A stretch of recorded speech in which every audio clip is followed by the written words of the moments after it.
My name is Maris Calder. I'm 29 years old. My own brother nearly killed me at his promotion party on a Miami yacht in front of his boss.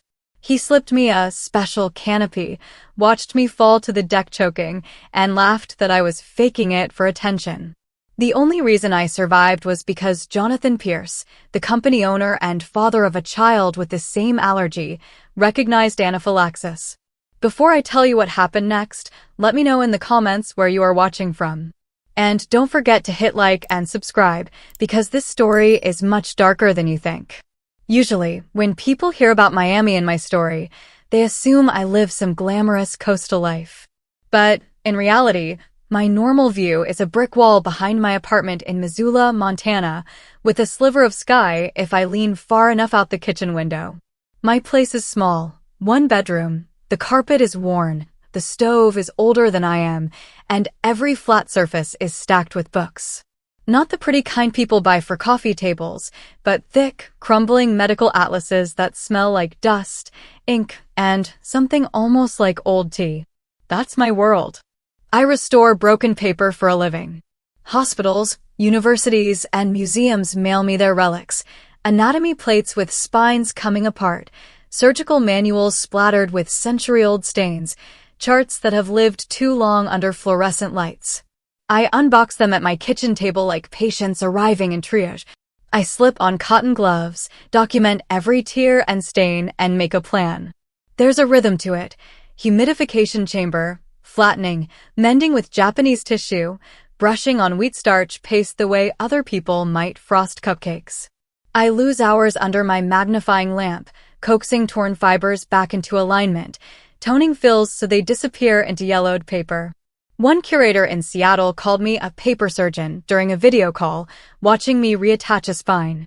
That name stuck. I pretend to roll my eyes when clients use it, but secretly I like it. It's the only title in my life that ever felt like it was truly mine. My brother Adrian, on the other hand, lives in Los Angeles, in one of those glass and white sofa condos that show up in influencer house tours. His job is marketing in that vague way, launches, campaigns, brand strategy. He posts airport selfies with captions about grind and hustle and tags half the people in his phone. He always knows how to turn every room into a stage and always finds the best lighting. Our parents, Graham and Sylvia, love telling people about him. Our son Adrian works with big companies, Mom will say, drawing out big like it physically enlarges her. He's in marketing. Travels all the time.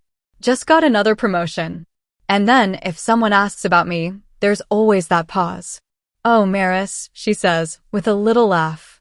She restores old books. Medical drawings or something. It's very niche. Strange, my father usually adds, as if that explains everything. She could have been a doctor, you know. She was always good in school. Instead, she chose gluing paper. They've never visited my studio corner, never watched me lift a brittle atlas page and keep it from turning to confetti. They don't see the invoices pinned neatly on my corkboard, the steady stream of work that arrives because someone, somewhere, decided my quiet obsession mattered. What they see is their golden son in tailored suits, laughing beside investors, clinking glasses with people whose names show up in business articles. They see his LinkedIn announcements, his Christmas flights paid for with points, the way he strides into a room and everyone turns. If you look at my life from the outside, it probably seems like everything with Adrian exploded out of nowhere on that yacht. But for me, that moment was just the loudest crack in a pattern that started when we were kids, when Help Your Brother became the family religion. It began with homework. Adrian would drop his backpack on the kitchen table, sigh dramatically, and say he just didn't get the assignment. I'd end up doing his math problems while he watched TV, sliding his worksheet next to mine and copying the answers in his handwriting. By middle school, it wasn't just homework anymore. I built his science fair volcano while he played video games, stayed up late rewriting his English essays, because words are your thing, Maris. Teachers would praise his projects and our parents would beam, and if I hinted at the truth, Mom would shush me. Maris, don't embarrass your brother. We're family. We're supposed to support each other. When we grew up, the assignments just got more expensive. I had good credit because I was careful.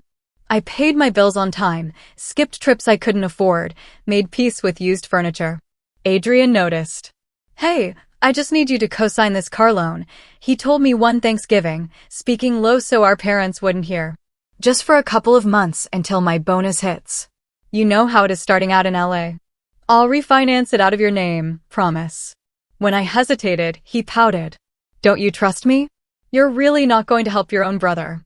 Every time I pushed back, our parents took his side without even asking questions. You're single, no kids, you have more flexibility, Mom would say. Don't be cruel. And Dad would add, money comes and goes, but our family is forever. Stop keeping score. Except I wasn't keeping score. I was watching overdraft fees and late payment notices stack up because the car payment he swore he'd make next week never came. Then it was a credit card he needed in my name for emergencies only, then a personal loan he couldn't get approved for on his own. I signed because saying no felt like setting myself on fire. If I mentioned my anxiety or the way my stomach nodded each time my phone lit up with an unknown number, I was paranoid. If I pointed out the pattern, I was negative, ungrateful, and trying to make your brother look bad. By the time he asked me to fly to Miami for his big night, I already knew my role by heart. Show up, smile, and quietly absorb the cost. A couple of hours before I ended up on the deck fighting for air, I was just the bored sister at the bar, doing what I always do at my brother's events, trying to disappear into the wallpaper. The yacht was docked, lights reflecting off the water. I sat on a tall stool with my ginger ale, watching Strangers Network. My name tag said Maris Calder, guest, which is code for no one important. Two Pierce Dynamics guys were standing near me, talking about some campaign launch. One of them asked what I did, more out of politeness than interest. I restore old medical books, I said. Atlases, anatomical drawings. For museums and universities. He nodded like I'd said I collect dryer lint and turned back to his colleague. I took another sip of soda and reminded myself that I like being invisible. What did you say you restore? A voice behind me asked. Not bored. Sharp. I turned and almost dropped my glass. Jonathan Pierce himself stood there, jacket off, tie loosened, like he'd stepped off a magazine cover and into real life. Up close, he looked more tired than in photos, but in a way that made him seem real, not airbrushed. Medical atlases, I repeated, a little too quickly. Anatomical drawings. Paper conservation. He moved closer, resting an elbow lightly on the bar, his attention settling on me with a focus I'm not used to. I heard deacidification and pigments when I walked by. I don't usually hear that kind of conversation at my parties, he said. Tell me what you actually do. Slowly, so I can keep up. I laughed, startled, and something loosened in my chest. Most people's eyes glaze over once I say the word archival. But Jonathan's didn't. So I told him. About brittle pages and torn spines. About humidity chambers and Japanese tissue, and the weird satisfaction of seeing a broken book stand on its own again. I tried to keep it short, but once I start talking about my work, it's like opening a floodgate. Instead of looking over my shoulder for someone more interesting, he started asking questions. Smart ones. How do you fix a tear without leaving a ridge? What do you do when the ink itself is unstable? I answered, my hands unconsciously miming the motions, smoothing, lifting, mending. He watched my fingers like I was demonstrating something rare. Do you mostly work alone? He asked. Yeah. My apartment's half living space, half surgery room for paper, I said, then winced. That sounded less weird in my head. He smiled. I've heard stranger. My grandfather was a surgeon. After he died, we boxed up a lot of his old medical books, drawings, notes. They ended up in the Pierce Foundation storage. They're falling apart, and every time I see them, I think we should do something before they disintegrate. But then I go to another meeting and forget. He pulled out his phone, scrolling through photos. Here. He held the screen out to me. These are some of them. I slid off the bar stool to stand closer, looking at the images, shelves of old volumes, cracked leather, hand-colored plates of organs and bones. Some pages were warped, corners torn, spines split down to the stitching. My fingertips tingled with the urge to touch them. These are beautiful, I breathed. That foxing on the margins is bad, but it's not hopeless. Those spines can be rebuilt. And those plates, if you line the hinges and stabilize the pigment. I stopped myself again, cheeks flushing. I was talking to a billionaire about mold and hinge repair. He didn't look annoyed. He looked excited. You see all that in a few photos? It's kind of my job, I said, shrugging. I'm good with problems that don't talk back. He laughed, a real one, not the polite CEO version. I oversee 300 people who talk back all day. Maybe that's why this fascinates me. He glanced toward the railing, where a cluster of executives were laughing at something. We have a small conservation budget at the foundation. Mostly we've used it for digitizing, but that doesn't stop the originals from dying. His eyes came back to me. Would you be interested in consulting on a preservation project? Not just one book. The whole collection. My brain stuttered. What? A formal project, he said, as if we were in a quiet office instead of on a yacht surrounded by drunk marketers. Assessment, treatment plan, restoration. Paid, obviously. And with your name on the report, not some firms. I felt the floor sway under my feet, and for once it wasn't the boat. No one had ever said my name in a sentence like that. Adrian mentioned you did, something with books, he added. He undersold it. Of course he did. As if summoned by his name, my brother appeared at my elbow, grinning wide, eyes already a little glassy from champagne. There you are, Adrian said, clapping Jonathan on the shoulder like they were college buddies and not boss and employee. I've been looking everywhere. We got the creative team from Los Angeles here I wanted to introduce. In a minute, Jonathan said, not unkindly, but without taking his eyes off me. Your sister was just explaining how she could save my grandfather's books from total collapse. I'd like to hear the rest. The look on Adrian's face lasted only a second, but I caught it. Surprise, then annoyance, then something sharper. He laughed too loudly. Oh, that old stuff? Yeah, Maris messes around with those. But wait till you see the deck I built for Q4. Later, Jonathan repeated, with that calm authority people don't argue with. Right now I'm talking to the person who understands irreplaceable assets. I didn't miss the way Adrian's jaw clenched. He took a step back, forced a smile, and pretended to be pulled away by another colleague calling his name. But he kept glancing over, checking if Jonathan's attention would swing back to him. But it didn't. For the next 30 minutes, my brother's boss barely acknowledged his existence. At one point, Jonathan leaned closer and said quietly, people underestimate careful work. They think loud is the same as valuable. It usually isn't. I followed his gaze to where Adrian was holding court at the far end of the deck, animated, laughing too big, gesturing with his drink as he talked to a cluster of coworkers. He looked like he owned the night. But from where I stood, with Jonathan's attention fixed on me, I could see the tightness in his shoulders, the way his eyes kept flicking back toward us like a dog guarding a bone. I didn't see Adrian walk toward the galley that night. On the deck, I was still replaying Jonathan's words in my head about irreplaceable assets, trying not to smile like an idiot over a potential project. I had no idea that at the same time, my brother was downstairs, turning my allergy into entertainment. I only know the details because later I read the staff statements and watched the grainy security footage with my lawyer. You know, it's surreal, seeing your attempted murder in third person. Adrian pushes through the swinging door into the galley. The catering manager looks up, already nervous. Rich clients wandering into the kitchen usually means trouble. Adrian flashes his practiced smile. Hey man, sorry to barge in, he says. I just need a tiny favor. Special request. They're used to custom requests, vegan, gluten-free, no garlic. But Adrian's is different. He leans on the stainless steel counter, casual as anything. My sister's got this allergy thing, he says, rolling his eyes. She always makes a huge deal out of it. Says peanuts and shrimp will kill her. He actually does air quotes. Could you put just a little nut sauce or shrimp oil on one of the sliders? Just one. A joke. She'll freak out, maybe get a little rash. I'll tip you extra. On the footage, the chef hesitates, glancing at the manager. You can see the conflict on his face. Their training says avoid allergens, not add them. But Adrian talks fast and smooth, the way he always has when he wants something. It's not serious, he insists. She eats stuff all the time and nothing happens. She just loves attention.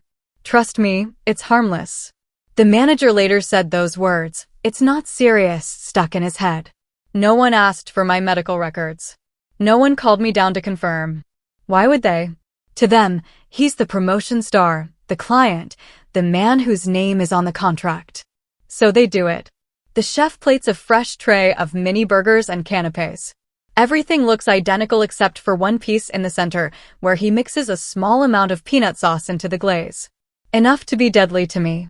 Should I mark it somehow? The chef asks, uncomfortable. Adrian shakes his head quickly.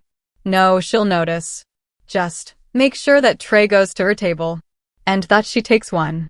Middle's fine. She always grabs from the middle. He laughs like this is a prank, not a loaded gun in the shape of a bite-sized snack. Then he steps back out to the hallway and waits, arms folded, while the manager calls over a young waiter. That plate goes to Mr. Calder's sister, the manager says. Dark hair, blue dress, sitting by the bar. He was very specific. Adrian pulls the waiter aside for a second, lowering his voice. She'll probably look bored, he adds with a smirk. She acts like she's too good for these things.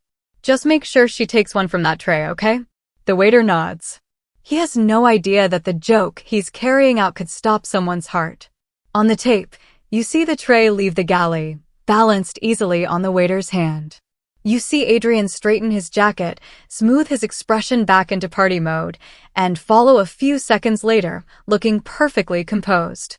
Up on deck, I was still the quiet sister by the bar, sipping my ginger ale, completely unaware that my brother's idea of fun was already on its way to me on a white porcelain plate.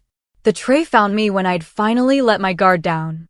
I was back on my bar stool, sandals dangling above the deck, turning Jonathan's business card over in my fingers like maybe the ink would vanish if I blinked too hard.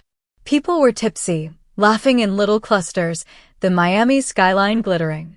A waiter appeared at my elbow with a tray of mini burgers and canapés, all lined up on white porcelain like tiny jewels. Would you like one, ma'am? He asked. I automatically went into my routine. Any peanuts? Shrimp? Anything like that? He shook his head with the confidence of someone who thinks the grown-ups have handled it. No nuts, no shrimp. The chef said these are all good. I let myself believe him. Everyone had assured me about my allergy when we boarded. I'd watched them check boxes on a clipboard, listen to repeated "don't worry, we're prepared." I was tired of being the difficult guest, the one with the special instructions. So I took one. It was from the center of the plate, funny the details your brain records, even when it's about to be starved of oxygen. Warm brioche bun, glossy with sauce, just greasy enough to smell like comfort food. I took one generous bite. It hit me halfway through my first chew. The flavor was off, a faint bitter wheat note I recognized too late. My tongue prickled, then burned. The familiar electric tingle shot up the back of my throat. I swallowed on instinct, and it felt like trying to drag a stone down a garden hose. My fingers went cold. I put the half-eaten slider back on the plate, suddenly clumsy. The room seemed to zoom out and in at the same time. Noise got weird, muffled, then sharp. The waiter had already moved on to the next group. A heat spread down my neck, under my collarbones. I reached up and felt raised welts already forming, my skin responding faster than my brain. My heart jerked into that awful, skittering rhythm I know too well. My breaths got short and shallow, like someone was slowly tightening invisible hands around my throat. I tried to stand. My legs folded. My glass went over with a crash, ice scattering across the deck. I caught the edge of the table, but my grip slipped. My palms were sweaty and numb. My knees hit the wood hard enough that I felt it through the haze. Whoa, hey, you okay? Someone nearby asked. I opened my mouth to answer and got a rasp instead of a word. My tongue felt huge. My lips buzzed and started to swell. Each inhale was thinner than the last. EpiPen, my brain screamed. Bag. I fumbled for my clutch, fingers not doing what I told them to.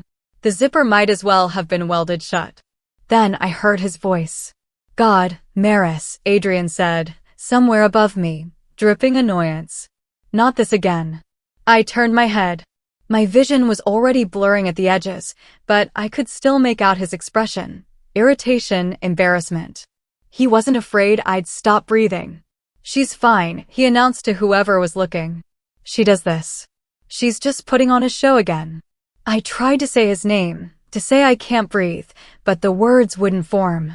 Air scraped in and out, louder now, a wet wheeze. My chest felt too small, my ribs like a cage meant for someone else's lungs. He stepped a little closer and hissed under his breath, "You are not doing this tonight. Get up, Maris. You're ruining my evening." Something inside me cracked at that, but there was no room to feel it. Panic and biology were having a fist fight in my body, and panic was losing.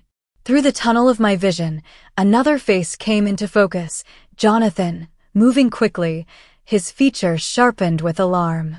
He dropped to his knees beside me without hesitation, suit pants on the deck, one hand steadying my shoulder. "That's anaphylaxis," he snapped, to no one in particular. "This is not fainting." He looked me straight in the eyes. "Maris, can you hear me? Do you have an EpiPen?" I tried again to point toward my bag. My arm jerked in that direction, useless and slow. He didn't waste more time. "Forget it," he muttered, already reaching inside his jacket. He pulled out a familiar yellow and blue injector, popped the cap off with his thumb, and drove it into my thigh through the fabric of my dress. The stab hurt, deep and hot. A heartbeat later, the adrenaline hit, a burning rush spreading up my leg, flooding my veins. The world, which had been shrinking to a dark pinpoint, shuddered and widened just a little. My lungs were still tight, but the spiral slowed. "Call 911, Jonathan said, voice like a command. "Anaphylactic shock, adult female, on the Pierce Dynamics charter out of the Miami Marina." He rattled off the dock location, the boat name, details I couldn't have strung together if my life depended on it. Phones appeared around us. Someone repeated his words to the dispatcher, voice shaking. Over the ringing in my ears, I could still hear Adrian's running commentary. "She's always like this," he insisted to a cluster of frozen coworkers. "She acts like a peanut could kill her. It's so over the top." If I'd had more air, maybe I would have laughed at the irony. Jonathan's fingers pressed against my wrist, counting my pulse. He glanced at my neck, my blossoming hives, my swollen lips, and his expression darkened. "What did she eat?" he demanded, looking around. "What was on this table?" I forced my eyes toward the plate. The little burger I'd bitten sat there, sauce-smeared, looking innocent and lethal. The other canapés glistened beside it. I gathered what strength I had left and lifted my hand. My fingers shook so badly I could barely aim, but I managed to point first at the plate, then at the half-eaten slider. Jonathan followed my gesture, eyes narrowing. He leaned in closer, really looking. The sauce on mine was slightly darker than the others, a faint sheen different from the rest. A detail no one would have noticed if they weren't actively searching for it. "Don't touch anything on this table," he said suddenly, voice going from urgent to surgical steady. "Do you hear me? Don't clear it, don't wipe it, don't move a single glass." A waiter hovering nearby froze, a stack of cocktail napkins in his hand. "Sir, we were just going to." "No," Jonathan's tone brooked zero argument. "This table stays exactly as it is. Plates, food, napkins, everything. This may be evidence." The word evidence rang in my head like a bell. I lifted my hand again, weaker now, and tapped my fingers against his cuff, then pointed once more at the plate, at the napkin I'd used to wipe my mouth when I first felt the tingle. His eyes followed every motion, sharp and focused. "That napkin stays too," he added. "Everything in this area is to be left untouched until the authorities see it. Tell the captain I want all security footage from tonight pulled and preserved." The catering manager appeared at the edge of the circle, pale and wide-eyed. Staff began quietly moving people away from my table, redirecting them toward the other side of the deck. Someone pulled a rope divider across, creating a makeshift cordon around the scene, my spilled drink, my chair on its side, that smiling little row of poisoned appetizers. The music was turned down. The chatter shifted to hushed whispers. My mother's face hovered above me suddenly, mascara already smudged, her hands fluttering uselessly near my shoulders. "Maris, honey, breathe," she said, as if I hadn't thought of that. "Just breathe." I would have rolled my eyes if my eyelids didn't feel like sandbags. The EpiPen was buying me time, but I could feel my body still fighting. My chest burned, each breath a conscious effort. The edges of my vision pulsed with dark static. I could taste metal and something chemical on my tongue. Somewhere beyond the rail, over the water and the layered city noise, I heard it, the distant wail of a siren, thin at first, then growing louder. Jonathan squeezed my shoulder lightly. "They're coming," he said, voice lower now, just for me. "Please, stay with us. You're going to be all right." I was fighting for air, but the real suffocation started when the truth came out. While the siren grew louder, there was this strange pocket of silence around my table. Jonathan was still kneeling beside me, one hand on my shoulder, eyes tracking every rise and fall of my chest. The rope divider was up. Guests hovered at a distance, whispering into their flutes of champagne, pretending not to stare. Behind Jonathan, I saw the catering manager approach, white shirt now visibly damp with sweat. The young waiter trailed beside him, face drained of color. "Mr. Pierce," the manager started, voice low but carrying. There's something you need to know." Jonathan didn't look away from me. "Say it." The manager swallowed hard. "Your employee, Mr. Calder, came into the galley earlier. He asked us to prepare a special plate. He specifically requested we add peanut sauce to one of the sliders. He said it was for his sister. As a joke." The word peanut cut through the fog in my head. Several people around us gasped. Someone whispered, "You're kidding," but the waiter was already shaking his head fast. He pointed her out, the waiter blurted. "Dark hair, blue dress, by the bar." He told me to make sure she took one from that plate. Said she was dramatic about her allergies, that it wasn't serious. I could feel Jonathan's hand tense on my shoulder. He finally turned, slowly, and looked at Adrian. Not like a boss looking at an employee, but like a man who's just realized he's standing next to something rotten. "Is that true?" Jonathan asked. His voice was very calm. Adrian let out this shaky laugh, the one he uses when a joke doesn't land. "Come on. They're making it sound insane. I just thought she'd get a little rash or something. It was a prank, that's all." "A prank?" Jonathan repeated, like he was testing the word for poison too. "You instructed them to put a known allergen into your sister's food, then had it delivered directly to her. Knowing she has a severe allergy?" Adrian's smile flickered. "I didn't think it was that severe. She's always so dramatic about it. She's already breathing, isn't she?" "Your pen worked." My mother made a strangled sound. My father just stared at Adrian like he didn't recognize him. "You could have killed her," Jonathan said, and this time his voice wasn't calm at all. It was sharp enough to hurt. "This looks a lot like a deliberate poisoning. A possible attempted murder." "Murder?" my mother echoed, horrified. No, Adrian would never, he's her brother." Jonathan didn't take his eyes off Adrian. Yet here we are. Multiple witnesses, a tampered plate, a documented medical condition. And your sister on the floor needing epinephrine to keep her airway open. Adrian's face went blotchy. "You're blowing this out of proportion. I misjudged, okay? I made a stupid joke. Don't call it murder. That's insane. You can't say that in front of everyone." Jonathan stood up slowly. "I can, and I just did. And when we dock, I can also call the police and have them meet us at the pier. Would you prefer they take your statement here or at the station?" The murmuring around us swelled. People were definitely going to talk about this on the ride home, then in group chats, then in the office on Monday. The guy who tried to poison his own sister travels fast. My father finally found his voice. "Adrian," he said hoarsely, "tell me you didn't know it was this bad. Tell me you didn't mean." "I told you." Adrian insisted, eyes darting between faces, looking for an ally. "I thought she'd get hives, that's it. I didn't want her dead. You're all acting like I pushed her overboard." The siren was close now, loud enough to rattle my bones. I could see blue and red lights flickering against the marina buildings as the yacht turned in. The EpiPen was still working, but my throat felt raw, every breath like inhaling sand. The EMTs came on board in a blur of uniforms and equipment bags.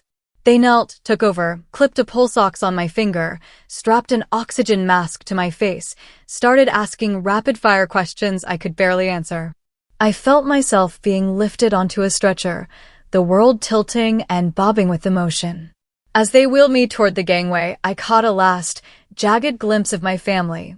My mother shaking, mascara streaked, my father standing stiff, hand clamped over his mouth, Adrian trying to follow us and being gently blocked by a security guard. Anger and fear warring on his face. Jonathan walked beside the stretcher, keeping pace as they maneuvered me down the ramp to the dock. The night air hit my overheated skin, thick with salt and gasoline. I grabbed at his sleeve with clumsy fingers, dragging his attention back down to me. The EMT beside me started to protest. "Ma'am, try not to talk." My voice was barely a whisper through the mask, every syllable scraped raw. "I need a favor." Jonathan bent closer, so close I could see the lines at the corners of his eyes. "What is it?"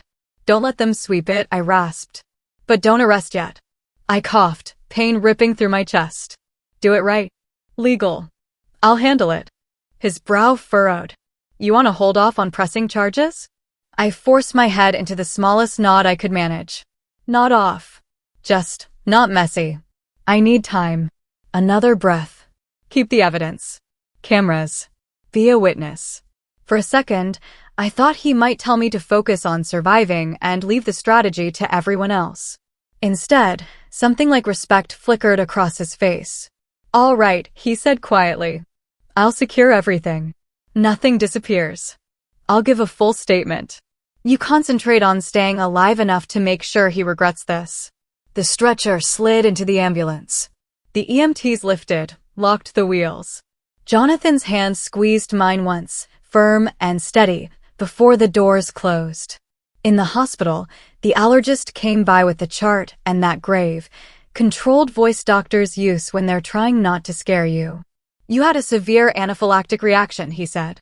Another few minutes without epinephrine, and we'd be having a very different conversation. He left the room and my lawyer walked in. I didn't know her before that week. Jonathan did. He visited the next morning, suit jacket over one arm, eyes tired but focused. After asking how I was and listening to my halting, "Still here," he sat down and said, "If you decide to pursue this legally, I know someone who's very good. She doesn't scare easy." That's how I met Dana. Dana was compact, gray-streaked, and had a stare that could probably cut through drywall. She laid a yellow legal pad on my tray table and clicked her pen. "First things first," she said. "You sure you want to do this? Once we start, we don't half-ass it." "Yes," I replied. My throat still hurt, but that word came out clear. "I'm sure." Dana went to work like I go to work on a broken spine, methodically, piece by piece. She got the full medical file, ER reports, allergist notes, the notation in bold red, anaphylactic shock secondary to ingestion of peanut protein. Risk of death if untreated.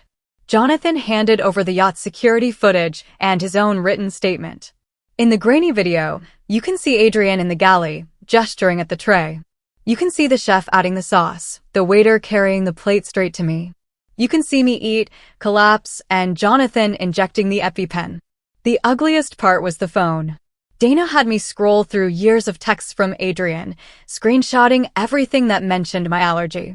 Jokes about your little peanut drama, messages like relax, a shrimp tail won't kill you, and that stupid pen, such a drama queen. He'd weaponized my medical condition long before that night. Now those emojis and LOLs were lined up in a PDF like a confession.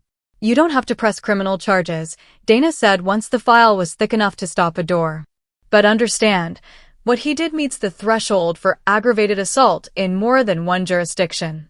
If the DA picks this up, it's bad for him. Very bad." My parents called daily, begging for a family solution. My mother cried into the phone, "He's your brother, Maris. He apologized.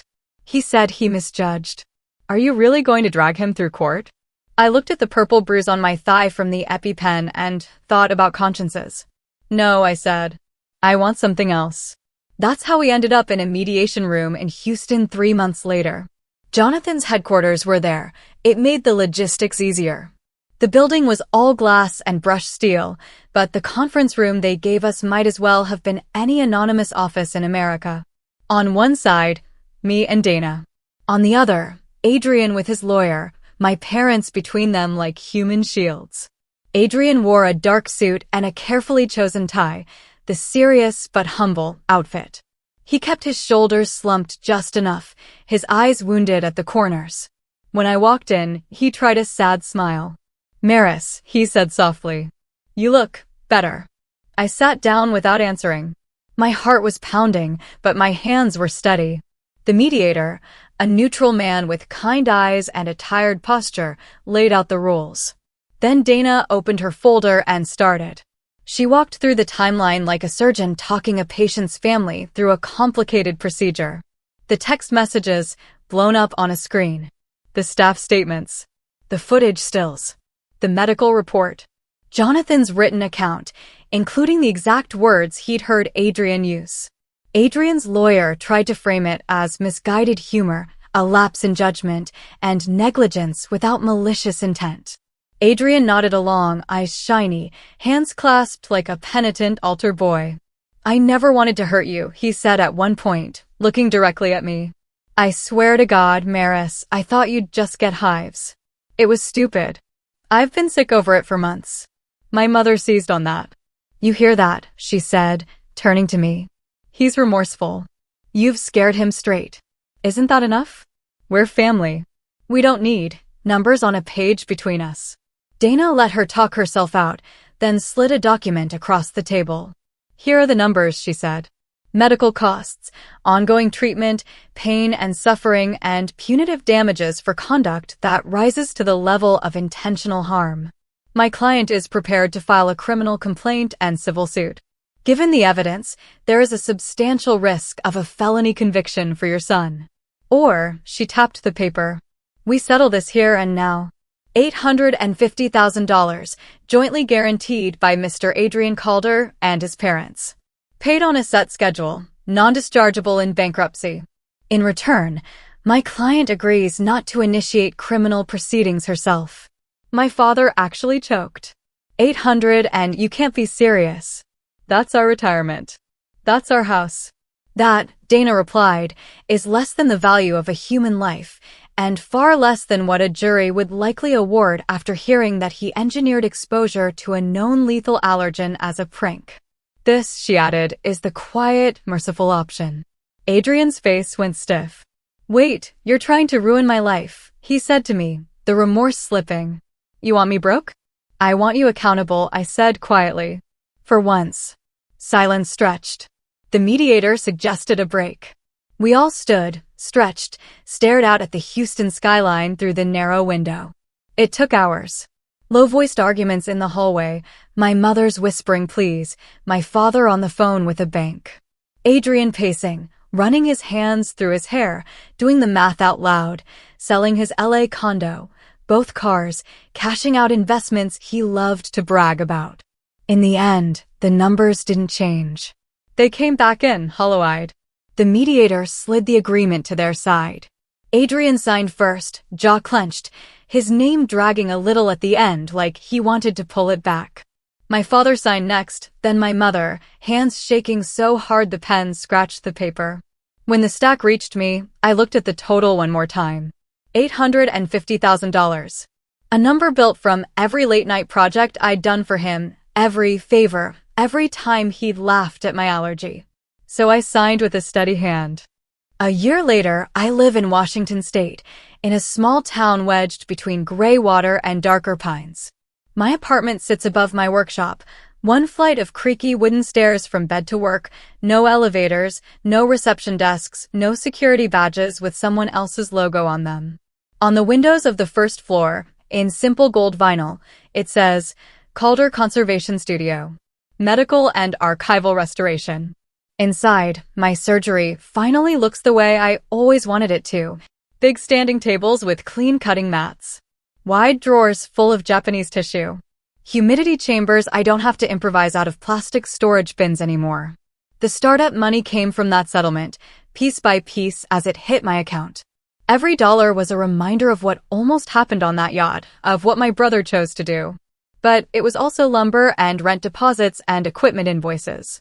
It was security, the kind I'd never had. What fills the studio now, though, isn't his money. It's my own work. Hospitals from Seattle send me their crumbling anatomy charts, the kind that once hung in lecture halls with rows of metal chairs. A university in Spokane ships over a series of 19th century surgical manuals, pages brittle enough to shatter if you breathe wrong. And then there's the Pierce Foundation. The first shipment from them arrived 6 months after the mediation. 3 crates, heavily padded, insured for more than I'd ever made in a year. Jonathan didn't come himself. There was just a handwritten note tucked into the manifest. For your operating table. Take your time. Inside were his grandfather's volumes, exactly like the photos he'd shown me that first night at the bar. Cracked leather, faded gold lettering, hand-colored plates of organs and bones. Some pages still carried the ghost of fingerprints in the margins, like the books remembered being held in a surgery theater a lifetime ago. I treated them the way I wish someone had treated me sooner, carefully, patiently, with respect. I stabilized what could be saved and accepted what couldn't. When I finished the first volume and watched it stand straight again on the table, I realized my hands weren't shaking at all. Jonathan sometimes calls to ask about progress. The conversations are short, practical. He asks about pH levels and board rebacking like a proud parent pretending not to be sentimental. We don't talk about the yacht, or my brother, or the mediation room in Houston. We don't need to. His foundation's checks arrive on time, my reports are thorough, and that's the relationship we have. 2 people who both understand that if you want something to last, you invest in preserving it. As for Adrian, he's technically between opportunities, according to my mother. But, in reality, he's answering phones in a suburban call center somewhere in the valley, reading from a script, getting yelled at by strangers about products he didn't make. Marketing jobs stopped calling back after someone leaked our story online. His condo in Los Angeles is gone. So are the cars. The watches. The posts about grind and hustle have been replaced with silence. Every few months, Dana forwards me proof of another payment hitting the account, right on schedule. The agreement has teeth. He can't walk away from it, not without the threat of court snapping shut again. My parents mortgaged their house, dug into retirement, sold things they loved. On the phone, my mother's voice is edged with something brittle. We barely see your brother anymore, she says. He's so diminished. You've made your point, Maris. Isn't it time to forgive and move on? I listen, don't argue. It's funny, for the first time, their opinion can roll right off me and fall harmlessly to the floor. I had identified a toxic organ in my life, a brother who thought I was a punchline, and parents who helped him hold the scalpel while telling me to be supportive.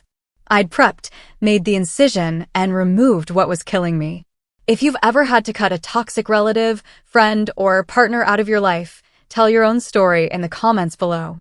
And don't forget to hit like and subscribe if my story feels uncomfortably familiar. Maybe the next one will make your own family seem almost peaceful by comparison.